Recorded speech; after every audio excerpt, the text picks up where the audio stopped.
ឌឺមែនទែនហើយភ្លើងកំពុងតែដាច់ផងខ្ញុំប្រហែលជាមានឱកាសធ្វើឲ្យប្រពន្ធរបស់ខ្ញុំរាំងរដូវ9 ខែជាងហើយ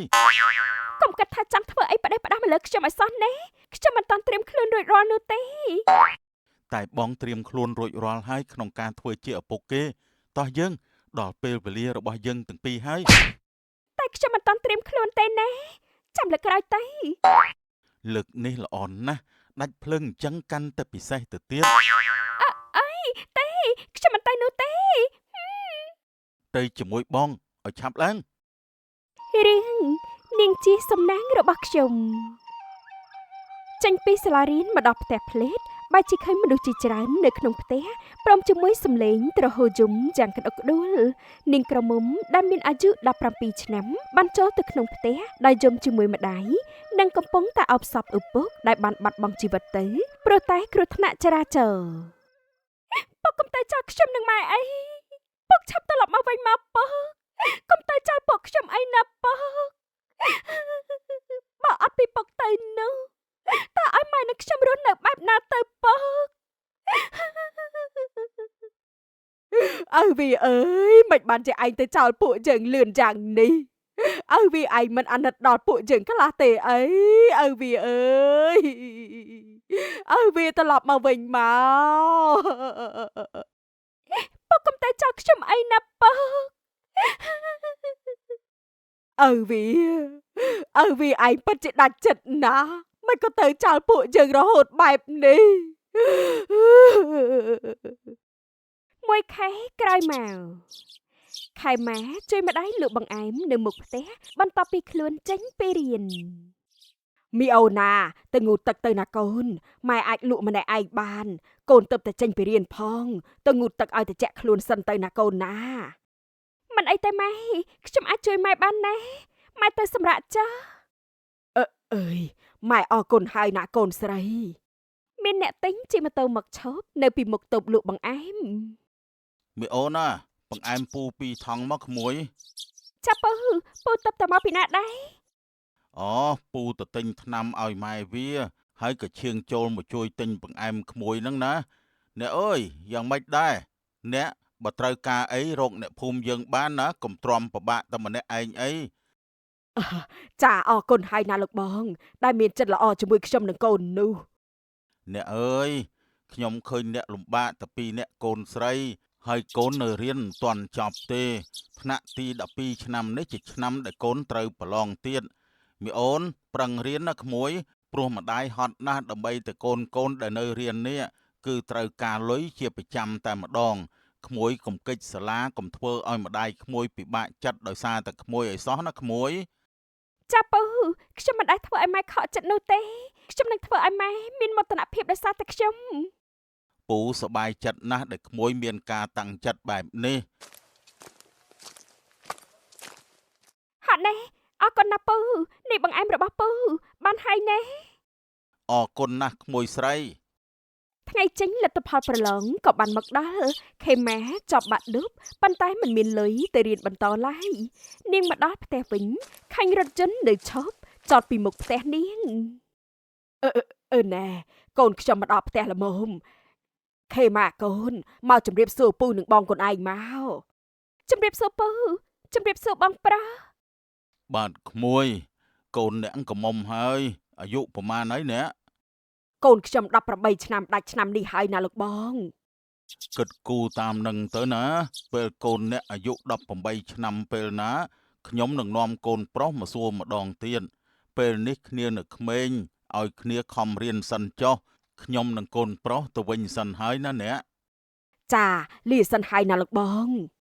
ពូឆាំងនិងកូនប្រុសបានចាក់ចេញទៅផុតខេម៉ាបានសួរមកកាន់ម្ដាយរបស់នាងផ្លេតម៉ែតើមានរឿងអីទេមិនបានជាគាត់និយាយស្ដីបែបនេះកូនមិនដឹងទេថាគ្រួសារគេចង់បានកូនធ្វើជាកូនប្រសាកាលពេលដែលពុកកូននៅរស់ណាគ្រួសារអ្នកឆាងតែងតែនិយាយពីរឿងនេះ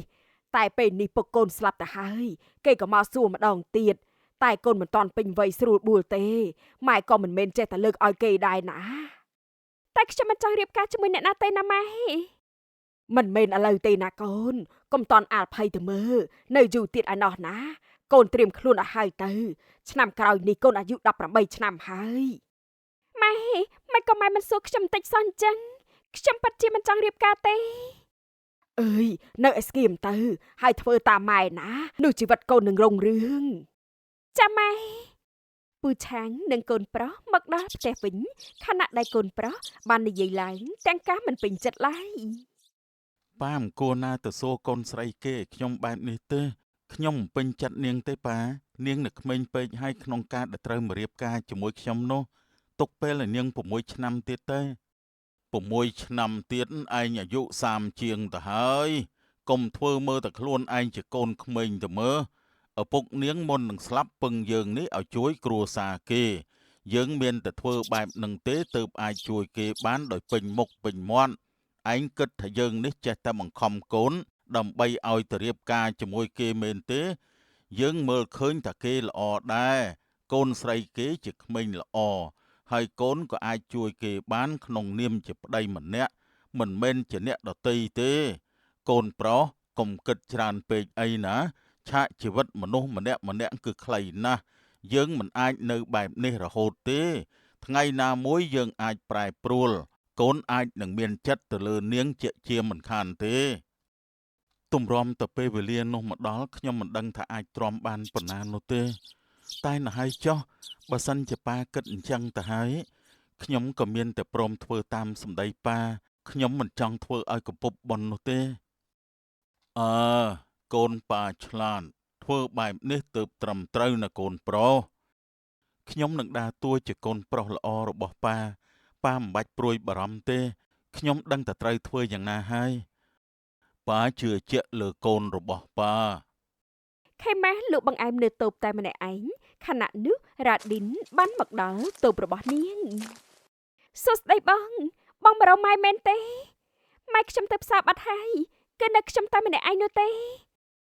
ខ្ញុំមិនបានមករកមីងទេតើខ្ញុំត្រូវមករកគាត់ដើម្បីអីបើអ្នកដែលខ្ញុំចង់ជួបគឺជាកូនស្រីរបស់គាត់នោះបងមករកខ្ញុំមានការអ្វីដែរទេខ្ញុំមករកនេះគឺពិតជាមានការមែនហើយខ្ញុំដឹងតែពួកយើងគឺមិនមានអារម្មណ៍អ្វីចំពោះគ្នានោះទេតែទោះបីយ៉ាងណាក៏ដោយក៏ពួកយើងត្រូវទៅរៀបការជាមួយគ្នានាពេលដែលនាងពេញវ័យដែលអាចរៀបការបានខ្ញុំចង់ឲ្យពួកយើងកាន់តែស្គាល់គ្នាឲ្យកាន់តែច្បាស់ជាងនេះទៅជាការល្អមុននឹងចូលរោងការខ្ញុំមិនចូលចិត្តមនុស្សដែលសាំញ៉ាំនោះទេខ្ញុំមិនចូលចិត្តអ្នកសួរនាំច្រើនខ្ញុំមិនចូលចិត្តការបង្គាប់បញ្ជាឡើយខ្ញុំក៏មិនចូលចិត្តពេលដែលមានអ្នកណាសួរខ្ញុំទៅពេលណាទៅមកផ្ទះខ្ញុំជាមនុស្សដែលត្រូវការសេរីភាពសូមយល់ពីប្រមាណចំណុចនេះផងចាខ្ញុំយល់ពីចំណុចទាំងអស់នោះខ្ញុំនឹងព្យាយាមស្វែងយល់ពីបងឲ្យកាន់តែច្រើនជាងនេះដើម្បីឲ្យពួកយើងកាន់តែបានស្គាល់គ្នាច្បាស់ខ្ញុំគិតថាខ្ញុំមិនចាំបាច់សួរនាងច្រើននោះទេខ្ញុំគ្រាន់តែមើលក៏ដឹងថានាងគឺជាមនុស្សដែលងាយនឹងយល់ណាស់ខ្ញុំមកគឺព្រោះតែរឿងប៉ុណ្ណឹងឯងហើយរឿងដែលនាងត្រូវរៀនបន្តមិនចាំបាច់បារម្ភនោះទេខ្ញុំនឹងចំណាយគ្រប់យ៉ាងទាំងអស់នាងដឹងត្រឹមតែខំរៀនទៅគឺបានហើយមិនចាំបាច់គិតអីផ្សេងទេបើខ្ញុំនិយាយដូច្នេះហើយនាងនៅតែមិនយល់ទៀតខ្ញុំនឹងបដៅនាងឲ្យរៀងចាលម្ដងតើបដៅខ្ញុំពីរឿងអីបើខ្ញុំមិនបានធ្វើអីខុសផងនឹងខ្ញុំនឹងខំរៀនណាអរគុណបងណាដែលចេញថ្លៃសិក្សាឲ្យខ្ញុំនោះត្រូវតែខំរៀនយល់ដែរទេចាខ្ញុំនឹងខំរៀនខ្ញុំទៅវិញហើយចាលីហើយខេម៉ាបានចូលបន្តការសិក្សានៅមហាវិទ្យាល័យរ៉ាឌីនជាអ្នកចេញថ្លៃការសិក្សាទាំងអស់នោះហើយនាពេលរសៀលនេះស្របពេលដែលរ៉ាឌីនកំពុងតែស្ថិតនៅក្នុងបន្ទប់ធ្វើការក៏មានអ្នកដើរចូលមកឆោវីមកទីនេះធ្វើអីបងរ៉ាឌីនមិនក៏មួយរយៈនេះបងស្ងាត់ឆឹងអញ្ចឹងតើមានរឿងអីមែនទេបងខ្ញុំមករកបងព្រោះតែបងស្ងាត់ដំណឹងឆឹងបើមិនមករកគឺមិនឃើញឡើយណែបងមិនតាក់ទងទៅខ្ញុំវិញទៀតខ្ញុំចង់ជួបមុខបងណាទើបជាហេតុដែលខ្ញុំមករកបងទៅខ្ញុំមិនបានទៅណាទេក្រៅពីផ្ទះនិងកន្លែងធ្វើការឆោវីមុននឹងចូលមកគួរតកោះទ្វារបង្ហាញពីសុជីវធម៌នៅក្នុងនេះផងដើម្បីឲ្យខ្ញុំនេះបានដឹងថានាងនឹងមានសុជីវធម៌មកលើខ្ញុំបងប្រកាន់ច្រើនម្ល៉េះកាលពីមុនបងមិនមែនបែបនេះទេតែឥឡូវបងហាក់បីដូចជាប្រែប្រួលណាស់បងលែងចង់ត្រឡប់មករកខ្ញុំហើយមែនទេ តែខ្ញុំនៅតែចាំទទួលបងមិនគិតថានឹងផ្សះផ្សាទំនាក់ទំនងនេះវិញទេ ខ្ញុំមិនដែលគិតតែចង់ផ្សះផ្សាទំនាក់ទំនងនេះវិញទេបែកគឺបែកហើយគ្មានថ្ងៃវិលដូចដើមវិញទេព្រោះតែខ្ញុំមិនចង់វិលត្រឡប់ទៅរកអ្វីដែលពិបាកនឹងបែងចែកណាស់យើងឈានមកដល់ដំណាក់កាលនេះទៅហើយយើងគួរតែដាច់ស្រឡះទៅជាការល្អមិនមករកខ្ញុំទៀតគឺខ្ញុំកាន់តែសប្បាយចិត្ត បងពិតជាដាច់ចិត្តចំពោះខ្ញុំមែនខ្ញុំខំមករកបងតែទទួលបានសម្ដីទាំងអស់នេះត្រឡប់មកវិញខ្ញុំទៅវិញហើយមិននៅទៀតទេបើបងមិនពេញចិត្តខ្ញុំបែបនេះថាចប់ហើយនាងក៏បានចាក់ចេញទៅ ខ្ញុំចិត្តរៀបការហើយតែខ្ញុំត្រូវរវល់ជាមួយមនុស្សស្រីផ្សេងដើម្បីអីទៀតគឺពិតជាមិនសមទេ រ៉ាឌីនចាក់ចេញពីកន្លែងធ្វើការបានមករកខេម៉ាដល់មហាវិទ្យាល័យតែម្ដងតែបែរជាឃើញនាងកំពុងតែជជែកជាមួយមនុស្សប្រុសគេក៏បានចូលទៅជ្រៀតជ្រែកភ្លាមមួយរំពេចតែម្ដង កំពុងតែនិយាយអីជាមួយគ្នានឹងថ្មនេះដល់ម៉ោងទៅផ្ទះហើយមិនក៏មិនបែកផ្លូវគ្នាទៅផ្ទះនៅជជែកគ្នាដល់ណាទៀតឆាប់ទៅភ្លាមគាត់ម្នាក់នេះចេះណាមិនក៏មិនចេះដឹងរឿងពួកយើងដែរខ្ញុំជជែកជាមួយខេម៉ាតើពាក់ព័ន្ធអីជាមួយលោកទៅនៅថាមិនពាក់ព័ន្ធទៀតអីនាងជាអនាគតប្រពន្ធរបស់យើងតើប៉ុណ្ណឹងអាចពាក់ព័ន្ធជាមួយយើងបានហើយនៅឬក៏ចាំដល់យើងយកស្អីមកបញ្ជាក់ទើបអាចពាក់ព័ន្ធជាមួយគ្នាបានក្នុងនាមពួកយើងគឺជាអនាគតប្តីប្រពន្ធ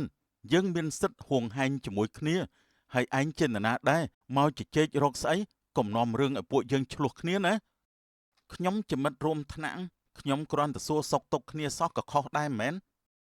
គឺខុសខ្លាំងណាស់ព្រោះឯងសួរសុខទុក្ខខុសពេលទៅផ្ទះបានហើយខ្ញុំក៏ត្រូវនាំប្រពន្ធទៅផ្ទះដែរលាសិនហើយណាខេម៉ាថ្ងៃក្រោយជួបគ្នា បូរ៉ាចាក់ចេញទៅផុតរ៉ាឌីនក៏បានបន្ទោផ្លេត ចូលចិត្តម្លេះទៅនិយាយជាមួយមនុស្សប្រុសមិនព្រមទៅផ្ទះទៅជួយម៉ែលក់ដូរទេបែរជាខំសន្ទនាជាមួយប្រុសតើបានអីមកវិញ បងកុំនិយាយអញ្ចឹងជាមួយខ្ញុំអីពួកយើងជជែកគ្នាពីរឿងមេរៀនទេណាគ្មានអីធំដុំផងហ្នឹងនេះគឺជាមូលហេតុដែលខ្ញុំជជែកគ្នាជាមួយគាត់កុំមកដល់ធ្វើចរិតមិនគួរឲ្យគោរពបែបនេះអីណា អូតម្លើងសម្លេងដាក់ខ្ញុំមែនទេឥឡូវនេះចេះបែបនឹងទៀតអីទៅផ្ទះវិញ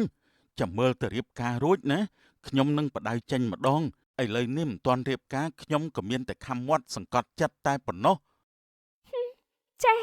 ទៅផ្ទះទៅរ៉ាឌីនជូនខេម៉ាមកដល់ផ្ទះស្របពេលដែលតូបលក់បង្អែមរបស់មីងឌឿនក៏បានរើទៅហើយ ថ្ងៃនេះមីងមិនលក់ទេអីទៅបានជាតូបស្ងាត់ឈឹងអញ្ចឹង ម៉ែលក់អស់ហើយបានជាគាត់រើតូបបែបនេះបងចង់ឲ្យម៉ែខ្ញុំនឹងអង្គុយបាក់រុយមែនទេ ខ្ញុំគ្រាន់តែសួរប៉ុណ្ណោះមិនបាច់និយាយច្រើនពេកទេ ម៉ូតូពូវងមកឈប់នៅក្បែរខេម៉ាពូវងក៏បានសួរផ្លេត មីអូនក្មួយប្រុសខាងនេះជានរណាគេក្មួយស្គាល់ដែរមិនមែនបើថាគេចង់មករករឿងក្មួយទុកឲ្យពូចាត់ការគេឲ្យ គាត់មិនមែនជាអ្នកក្រៅទេណាពូគាត់ជាគូដណ្ដឹងរបស់ខ្ញុំ មានគូតដឹងអត់ប្រាប់ពូសោះក្មួយសូម្បីតែម្ដាយក្មួយក៏មិនប្រាប់ពីរឿងនេះដែរចេះលាក់ពូទៅកើត ខ្ញុំមិនបានតាំងចិត្តថានឹងលាក់នោះទេ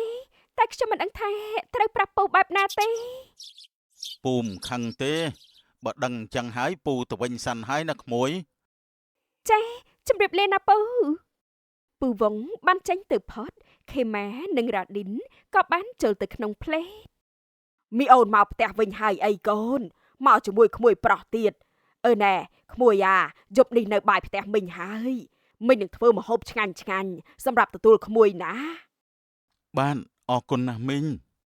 អង្គុយលេងសិនទៅណាក្មួយមីងទៅធ្វើម្ហូប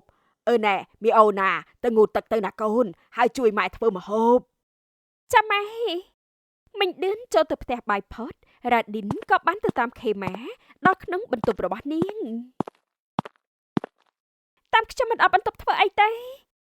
ខ្ញុំក៏ចង់ងូតទឹកដែរតើអាចចូលទៅងូតជាមួយគ្នាបានទេ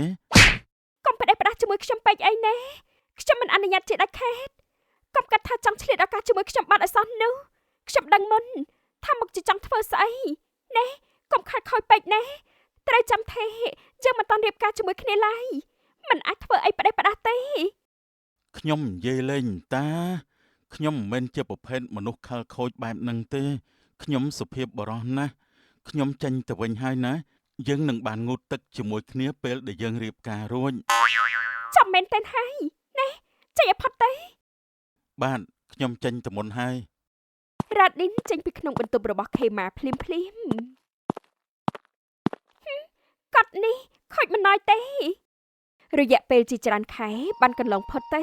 ខេម៉ាក៏ត្រូវបានរៀបការជាមួយគូដណ្ដឹងនាងហើយពេលនេះនាងមានអាយុ18ឆ្នាំហើយរ៉ាឌីននិងប្រពន្ធនៅផ្ទះដាច់ដោយឡែកពីឪពុកម្ដាយខណៈនេះខេម៉ានៅតែបន្តការសិក្សារបស់នាងចំណែកឯរ៉ាឌីនចេញពីធ្វើការមកដល់ផ្ទះមុនប្រពន្ធរបស់គេ ប្រពន្ធខ្ញុំមិនទាន់ចេញពីរៀនទៀតអីតើមានរឿងអីអញ្ចេះម៉ោងប្រហែលទើបនាងមកដល់ផ្ទះតែមកដល់ផ្ទះខ្ញុំនឹងរករឿងហើយ សំឡេងម៉ូតូបានបន្លឺឡើងខេម៉ាបានមកដល់ផ្ទះចំណែកឯរ៉ាឌីនក៏បានបន្លឺទៅកាន់ប្រពន្ធ មកដល់ផ្ទះវិញហើយមកផ្ទះវិញក្រោយប្តីចេញទៅធ្វើការហត់ណាស់មិនមានអីយកចិត្តប្តីខ្លះទេ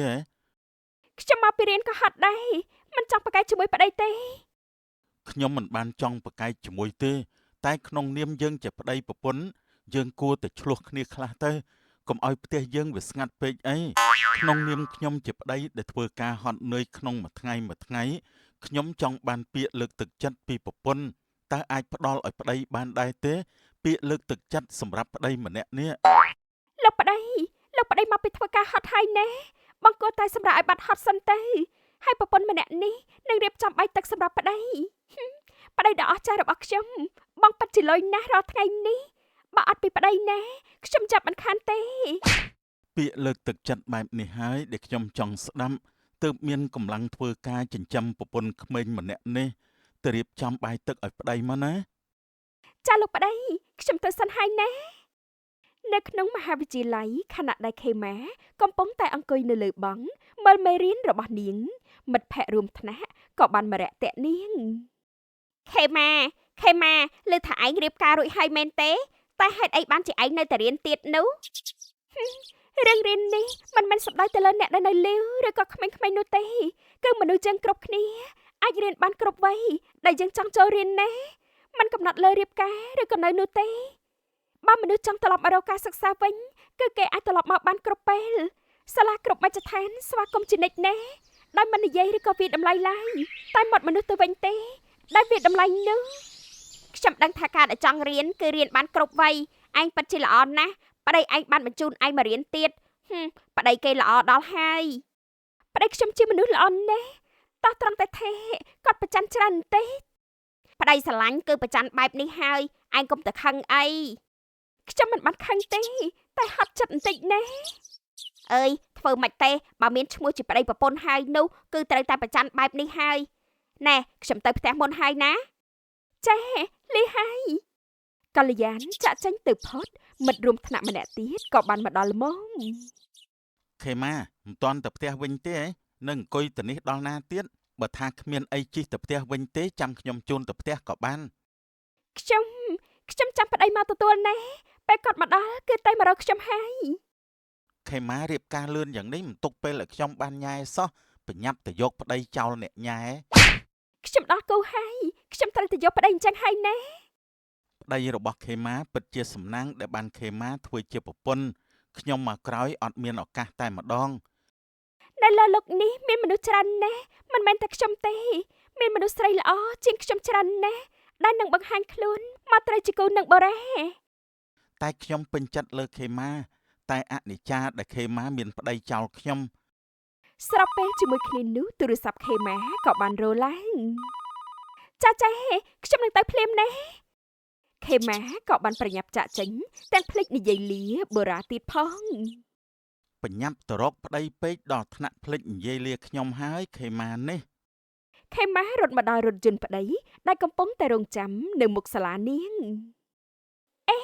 បងមកលឿនម្ល៉េះ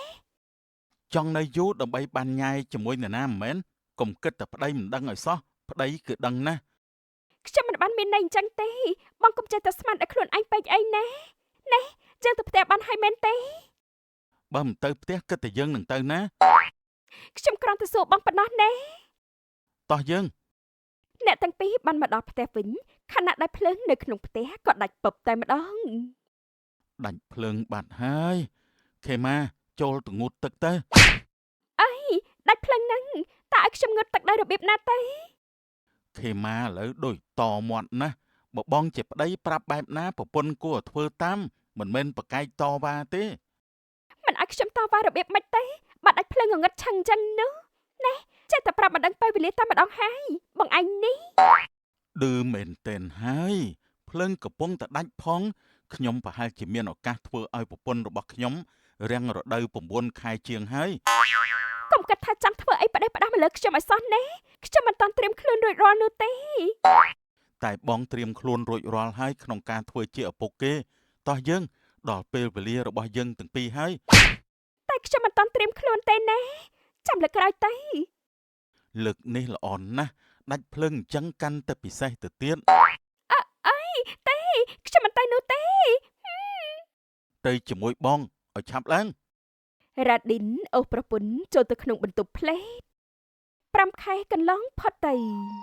ខេម៉ាកំពុងតែពោលពោះកូននាងបានព្យួរការសិក្សាមួយរយៈផងដែរចំណែកឯរ៉ាឌីនមកពីធ្វើការវិញគេបានយកផ្កាមួយបាច់មកឲ្យប្រពន្ធផងដែរ បងមកផ្ទះវិញហើយបងក៏ទិញផ្កាយកមកឲ្យអូនដែរព្រោះតែប្រពន្ធបងស្រស់ស្អាតដូចជាផ្កាស្រស់ស្អាតជារៀងរាល់ថ្ងៃទើបបងនេះទិញផ្កាយកមកឲ្យប្រពន្ធជារៀងរាល់ថ្ងៃផងដែរ ទិញផ្កាមករាល់ថ្ងៃបែបនេះអស់លុយច្រើនហើយក៏ទៅឈប់ទិញបានហើយណែ ប្រពន្ធរបស់បងស្រស់ដូចជាផ្កាឃើញផ្កាគឺតែងតែនឹកដល់អូនជានិច្ចបើមិនទិញគឺមិនបានទេព្រោះប្រពន្ធបងគឺជាផ្កាដែលស្រស់មិនចេះសាបសូន្យគុណមិនចេះចិនណាយទេ បងប្រកែកធ្វើឲ្យប្រពន្ធបាក់ចិត្តណែមិនអាចស្ដីបន្ទោសបងបានយូរឡើយ ស្ដីបន្ទោសប្តីធ្វើអីបើប្តីរបស់អូននេះយកចិត្តអូនសឹងអីទៅហើយនោះ ចាប្តីល្អទៀតផងណែសំណាងខ្ញុំពេចហើយដែលបានប្តីល្អបែបនេះ បងវិញទេដែលសំណាងដែលបានប្រពន្ធល្អអីសែនល្អជាម្ដាយល្អប្រពន្ធល្អហើយថែមទាំងជាកូនស្រីល្អរបស់ម៉ែក្មេកបងទៀតបងសំណាងធំតែម្ដង ពលជនឹងបង្កើតសំណាងដោយមិនដេករងចាំតែសំណាងនោះទេ បងនឹងបង្កើតសំណាងឲ្យគ្រួសារយើងជាពិសេសគឺប្រពន្ធកូនបងគឺជាលៀបជាសំណាងរបស់បងសំណាងដែលមិនអាចកាត់ថ្លៃបាន រ៉ាឌីនបានយកចិត្តទុកដាក់មើលថែប្រពន្ធកូនដោយមិនបណ្ដោយឲ្យគ្រួសារគេប្រឈមមុខជាមួយការលំបាកឡើយជាពិសេសគឺស្រឡាញ់ប្រពន្ធតែម្ដង